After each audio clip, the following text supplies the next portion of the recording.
Today I am joined by renowned pianist Gloria Cheng, who is a champion of contemporary music. Her performances are known for their depth of emotional expression as well as her crisp precision. I had the honor to meet Gloria in 2016, shortly after the passing of Steve Stucky, who was my professor of composition, my mentor at Cornell, and one of Gloria's closest friends and colleagues at the LA Philharmonic. So today, Gloria and I talk about how she stays connected to her students at UCLA during the pandemic, how she stays creative and connected to her artistic practice, as well as how she channeled her grief and processed the passing of Steve Stucky through her album Garlands. Hi, Gloria. Hi, Julia. Great to see you. You too. How are you holding up through all this?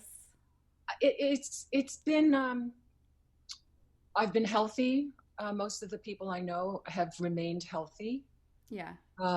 It's been I did have a little scare, but it was not COVID. But it was 11 days of wearing a mask in my own house until I could get my results, which took 11 days. So you had to quarantine yourself. We slept in separate rooms. We Yeah.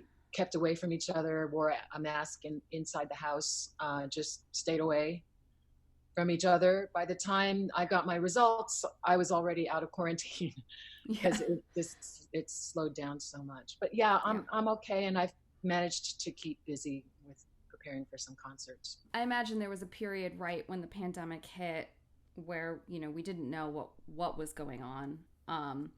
Did you step away from practicing? Sort of how did you react kind of in the immediate aftermath? And also you were teaching presumably as well, right? Yes. There were 6 weeks or so where I couldn't do anything. I couldn't sit at the piano. I just didn't feel that I had the patience for it or the peace of mind, really. Yeah. My head was swirling with how many apps I needed to learn, discarding 90% of them. But spending 2 or 3 days with each of them before I realized that one's not going to work. Let's try this one. I will say though, and you were part of one of my comp forum classes. That class in particular, well, both of my classes, my contemporary chamber music class and the composition forum, worked quite well, surprisingly. The spirit was above all so congenial. I mean, the students and I, we were equally just knocked off of our socks, knocked off our rockers by this. Yeah. We were all learning together. We all were equalized. There was just no difference between them and me. We all had to try to teach each other. They taught me a lot. When I was having my Zoom, now we're all experts at Zoom, but when my first week of class, I was having trouble, and I had to learn from them. I just needed their help. So the spirit of just collegiality and helping each other to make it work, to get something out of this, however we needed to do it, was just so, I don't know, warmed my heart so much. And I came to the end of the quarter kind of missing it and kind of feeling like, wow, I miss them. I miss them all because we became so close, I felt. And there's something ironically very intimate, I find, about Zoom. I don't mind it. That's nice to hear. Yeah, it's refreshing. I kind of like it. We see inside each other's homes. We're dressed casually. There's nothing to put on, there's just nothing separating us anymore. Right. Strangely enough, and I felt closer to my students this way than I did when I'm sitting in a classroom there, 9 times out of 10, 15, 20 feet away from them. In the case of chamber music, I'm sitting behind a music stand in a hall or a large classroom. I'm at least 20 feet away from them. And this way we were just up close and of course dealing with it very differently, making music very differently. Asynchronously, recording one track over another, one at a time. It's not collaborating in any. It's collaborating in a very hands-off kind of way. But I think they got something useful out of it. I think we all learned skills that we don't regret learning. And they will have a much easier time editing their first CD. If they want to make a movie, they know how. Right. Uh, it's just and hearing themselves back week after week. The way we did the chamber music class was, okay, put together a video or some, get this first movement done, and let's listen to it together. And we all listened to it together and talked through it. You're a little out of tune here. This entrance is a little late. What's the balance here? We need a little more horn here. Okay, make a new video for next week. That's what you work on. So they just, from hearing themselves back week after week, and if they're anything like me, anytime they record something, they do it 10 times before they actually let it out. Mm-hmm. So, because when I was recording tracks with them, I had to do it over and over and over again before I was happy. Right. So I have the feeling they did the same thing. So that's different than from your normal way of practicing, because they're actually they're listening as an audience member to themselves perform, as opposed to maybe getting lost in the moment of performing for the class. Is that true? Yeah. Yes. Well, I make a practice of recording myself. Okay. In the week before a performance, when my ideas are pretty solidified and I'm on the home stretch, I wouldn't dream of going out on stage without having done so myself. We all learn so much from hearing ourselves back. Right. And if they had not been in the practice of doing that prior to this, they are now. And I think they all might end up using that as a preparation technique. That's really interesting. We'll see. Yeah. It's so revealing. We have no idea sometimes how we come off. And I know musicians who hate listening to themselves on recordings, and some who can't even. For sure. And I think most people who have ever made a recording, and maybe you feel this way too, about hearing a composition back, I often just think, what was I thinking? What was I thinking back then to play it that way? I mean, it's a snapshot in time. It's how I regarded the flow of notes at that point. And inevitably my ideas change as time goes on. So. And what about your composition students? Because you teach the composition forum as well, right? Right. It's not exactly teaching the composition forum. I gather 10 composers, one per week for our 10-week quarters. I think they felt really engaged. I know they enjoyed yours a lot because you got very personal about your working process, and showing us the photos that you've got on your wall behind you and all of that. That was very useful for them, to see inside the studio of a working, highly successful composer. And it was, they were fully engaged because you're right there. Your face is right there, and they couldn't look away. Right. So I thought that worked at least as well as in person, if not better. And I've proposed to the chair that that class composition forum be remote permanently. Well, and you could bring in so many composers from around the world. Exactly. I don't have to wait. In the past, I've always had to find out, okay, who's coming to the LA Phil? Is Steve Reich going to be in town this spring? Who's coming from Iceland? And so who has a free afternoon? It doesn't matter anymore. Right. So it does open up so many more possibilities. So I'm hoping they'll allow that. Yeah. It's interesting. I virtually visited your UCLA class. It was very soon into the pandemic. I think within the first month. And I had just seen Esa-Pekka Salonen on Alan Gilbert's Conductors Roundtable conversation. Alan Gilbert asked Esa-Pekka Salonen how writing was going and if he was sort of thriving in this solitary environment, and he said no. He said that it was a very difficult time to be creative. And I remember when I heard him say that, I just felt this huge weight lift off of my shoulders. And it was the same thing. It was like getting to see him in his studio, in Finland, in a more intimate environment, and for him to say, no, the world has changed. I'm not writing as if I was on a writing retreat. It made me just able to sort of... You're not alone. Yeah, absolutely. And so I had that in mind when I talk to your students, because I feel like that's so important for especially young people to see kind of that this is affecting all of us. Yeah, it's pretty existential.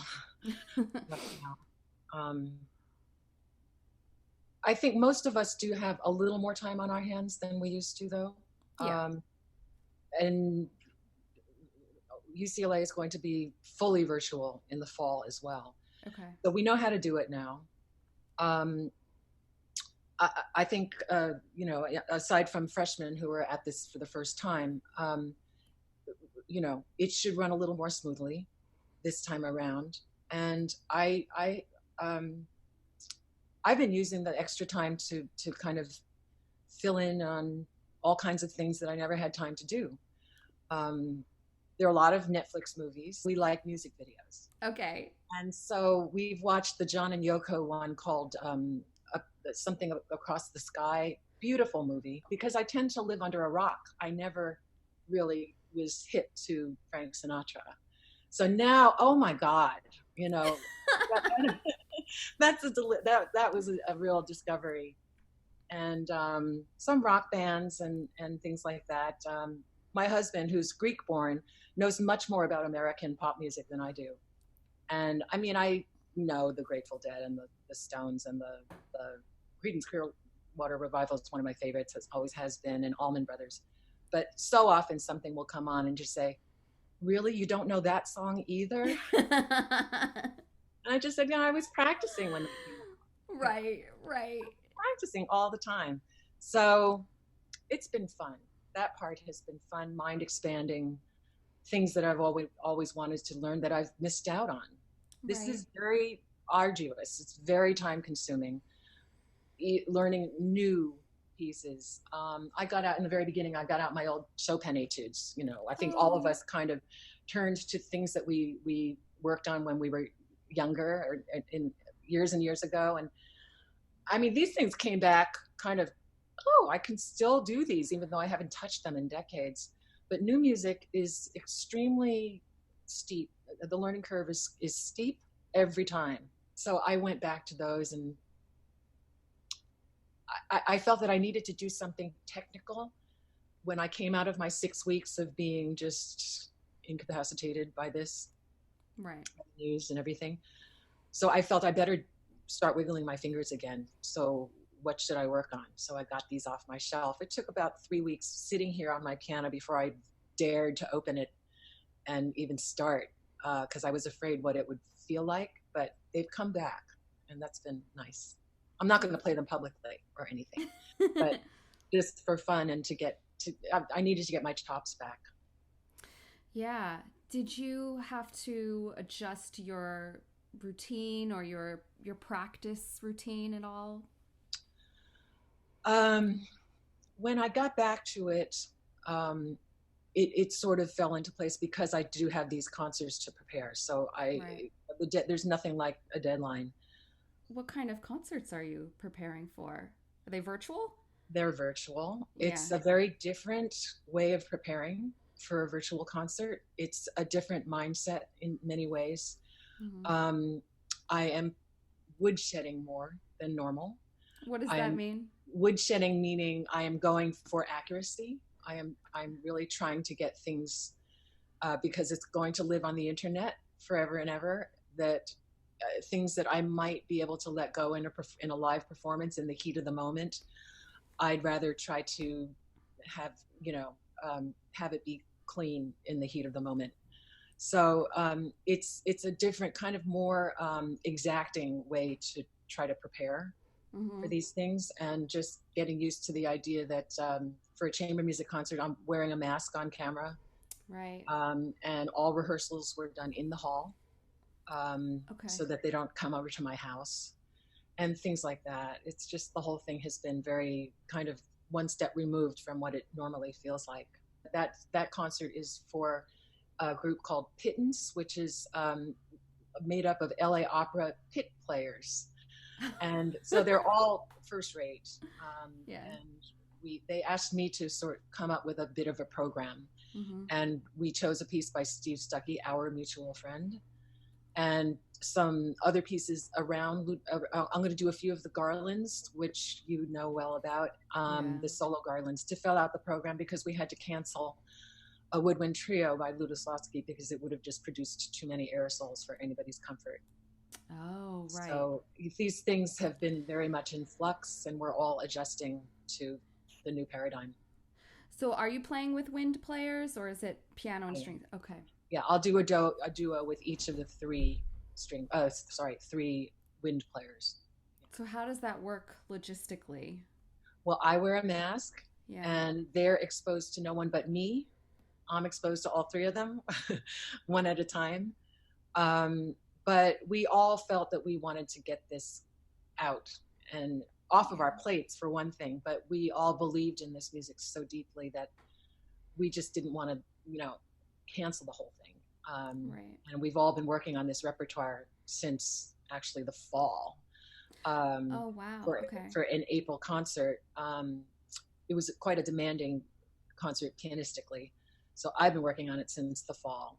You've been spending a lot of time outside, just even, you moved your keyboard and your whole rig outdoors, right? Yes, every morning Zach helps me bring the piano outside, and I set up the monitor and everything, and I write in the morning, because otherwise I just feel like I'm cooped up, and it's just anything that sort of takes me out of the pandemic reality helps me just get creative and start writing again. So, and it's actually nice. I mean, I'll probably continue it post Unfortunately, pandemic. I can't do that very easily. Right. Yeah. And I don't mind being cooped up. I've never minded being cooped up. Mm-hmm. So I can spend a whole day indoors and just go out for our walk in the early evening, and I'm fine. I guess you get used to that with a practice room at conservatory. I mean, those things are tiny.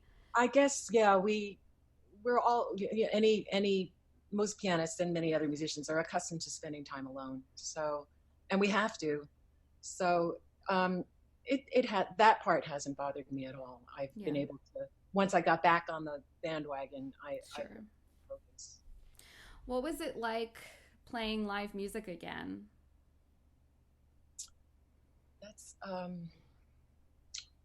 It was a remarkable feeling. It felt so rare. It felt so special. It felt like such a gift. It's like, wow, we used to do this all the time, and to have that be denied to us for so long and for the foreseeable future. I mean, after this, I don't know when I'm going to play another. I don't know when I'm going to collaborate with another human being, with another musician. We're knocking these out, but after that, it's not looking positive in terms of more collaborations.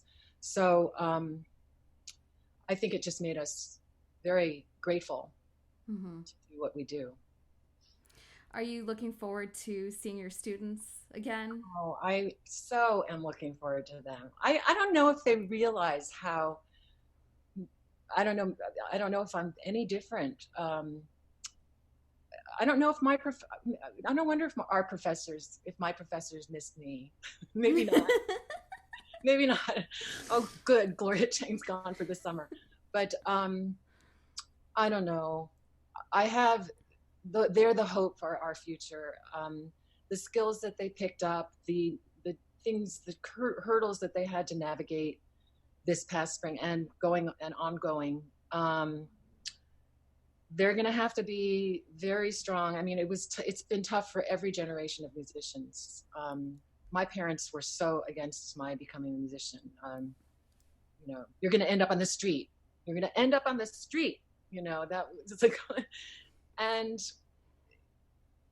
by hook or by crook, there are certain people who manage to kind of stay aloft, and it's hard. It has been hard, and I think it's going to be harder. Mm-hmm. So I invest all my hope and all my love in my students, to hope that they'll hopefully acquire some skills from my classes and from being where they are, and take them forward and do something positive for the field, for the world. Are they having doubts that they're sharing with you about, committing to classical music as a profession, or just given how things have changed? We did have a powwow after each of our classes this quarter, just to kind of check in with each other. But because it was a group, there wasn't a great deal of personal sharing. One or two of them did say, "Oh, can we have a private talk afterwards?" And there were some issues, just the difficulty of doing this in their parents' house, or not in their parents' house, in the case of some international students who are stuck here and can't go home, can't go back to Europe. So it's really difficult. My heart bleeds for them. And I'll do everything I can to help get them to the next stage, as long as they're in my class, and beyond. I try to find opportunities for them. And I've hooked up some previous students of mine with piano spheres and jacaranda and Monday evening concerts. So I do what I can to broker them into the working world when I can. Yeah, that's so important, to have your teacher advocate for you. Yes. Did Steve advocate for you? He did. Okay. I mean, Steve Stucky was the one who encouraged me to move to Los Angeles. I mean, he told me that it was the place to be, especially for a composer my age. And I grew up in New York City. I was not prepared to move across the country. I studied with him at Cornell, and I was still in New York State, and I saw my parents a lot, and I applied, not really taking it seriously, only because he really wanted me to go to USC, and specifically to study with Stephen Hartke and Don Crockett. And yeah, when I came out to visit, I mean, I loved it. I was just sold instantly. I'd never been to California before. And I came in February, and I was like, okay, I'm here. I'll stay here. Yeah. Yeah. No, but he was incredibly, I mean, as you know, so supportive of his students. And I was just an undergrad, so he was there for his doctoral students. And he took me just as seriously from the beginning, as his doctoral students. And he would also stick up for me when his doctoral students would maybe make little comments that were, dismissive, or faculty even. He would advocate for, he would defend me, and in his very, charming, jovial way, he would sort of diffuse those situations. The late Christopher Rouse, who we lost recently, on Steve's death, he kind of nailed it when he wrote an obituary for New Music Box. Mm-hmm. And the way he started out was just, so many of us wish we could be like Steve Stucky. Yeah. He was just a paragon of a gentleman, just straight ahead, honest, unpretentious, a guy you could just trust with your life. Yeah. And how lucky you are to have had him as a mentor, and how lucky I am to have gotten to work with. Oh, should we talk about Garlands? Yes, let's talk about Garlands. Okay. Garlands with Steven Stucky. It's a project that I put together with 32 composers, including you, Julia, mm-hmm. but 32 of Steve's closest friends, of which there were hundreds, and I could easily have done another 32 composers to be part of this. So each of 32 composers wrote a 2-minute piece in Steve's memory. Mm-hmm. And I'll be playing a few of them on this pittance program to fill out the time that we didn't have for the canceled Lutoslawski Wind Trio. I would say that every single one of you wrote your guts out for this. It was quite soon after he passed. It was within a few months that I thought, let's do this, because the LA Phil had commissioned, or not commissioned, I think they just asked 6 composer friends and former students of Steve to write 1 to 2 minute pieces, which Pianospheres performed at his memorial concert at Disney Hall. And I started hearing from people, from composers saying, I loved Steve. I hear this concert's going on. I hear the music's going through you. I would love to write a piece. Mm-hmm. So I just said, it's not my call. They've decided who's on the program and who's not. But, I'll be in touch. Right. Because these people reaching out we were all devastated. And I think we all needed a way to express our grief. And these pieces are just, they run the range of being utterly shattered to angry, really pissed off that this has happened, mm-hmm. to, and of course, just sadness, and resignation. So emotionally, these pieces represent every stage of grief that you can imagine, and there are many more than 7. And it was deeply gratifying for me to have these pieces under my fingers and to try to inhabit each of these relationships, mm-hmm. each of these people who loved Steve, and however whether they be his former students or his colleagues, they all had special things to say through their music, and it was just it's the most satisfying project I've ever done.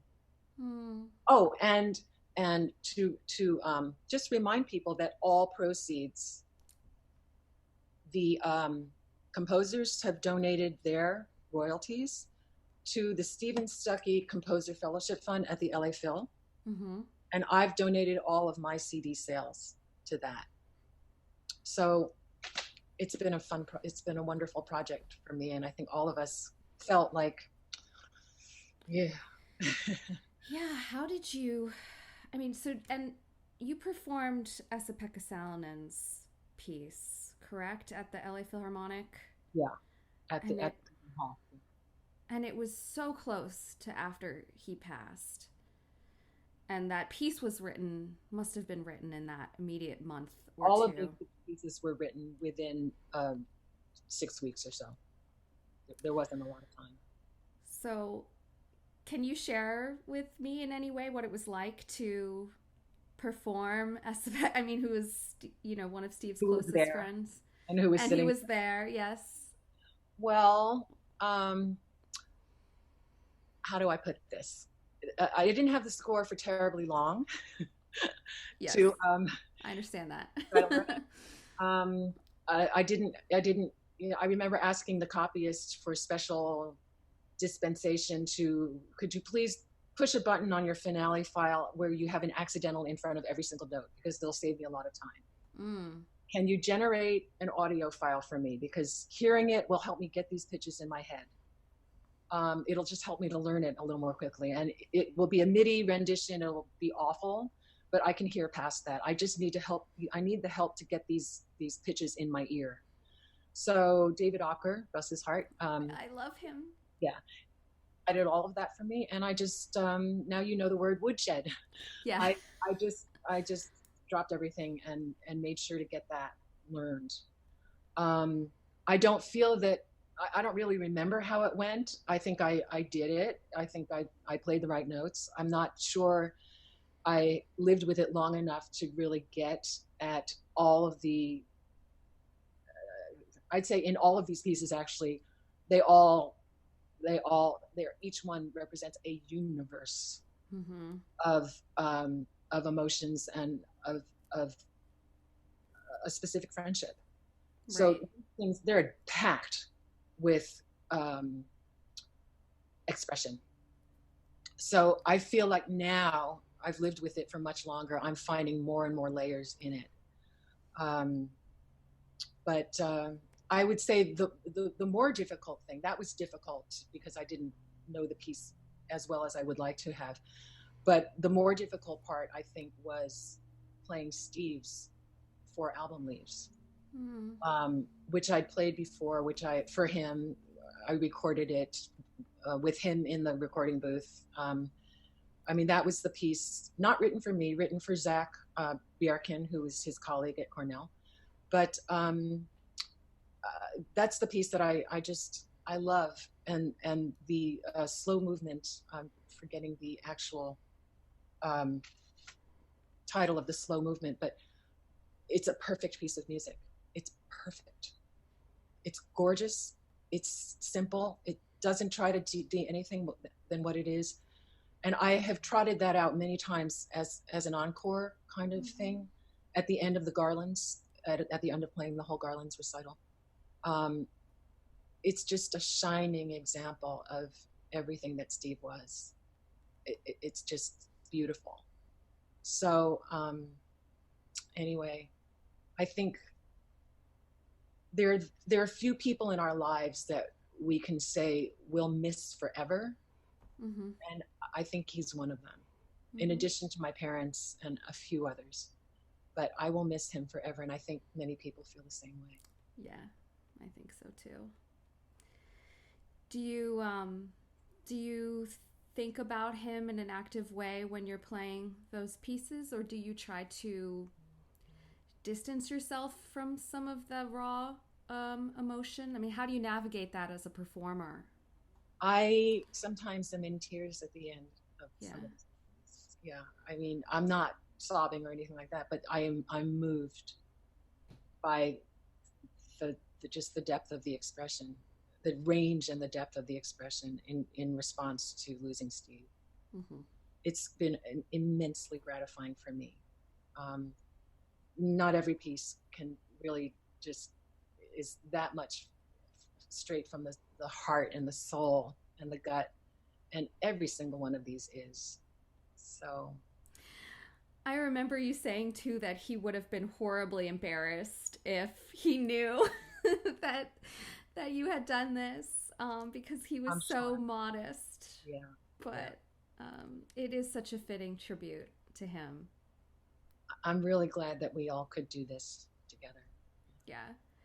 And it was so hard. I mean, my piece is a minute and a half, and it was one of the hardest things to write because I wanted it to be perfect. I wanted it to capture everything that Steve was to me and is to me, and of course that's not possible. So, I ended up picking...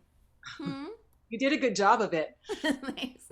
Well, I ended up picking just a small moment, to capture a small moment in time of our lessons together, because that seemed more doable than to try to... Yeah, you captured a little bit of his laughter.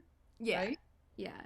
And then you being a singer, I felt very much the vocal aspect of your piece. In fact, you were belting it out in certain passages there, right? Yeah. Really belting it out. So that was nice to connect with. Yeah. It's the first piece of yours that I've played, so hopefully there will be some more. Yes, I would love that.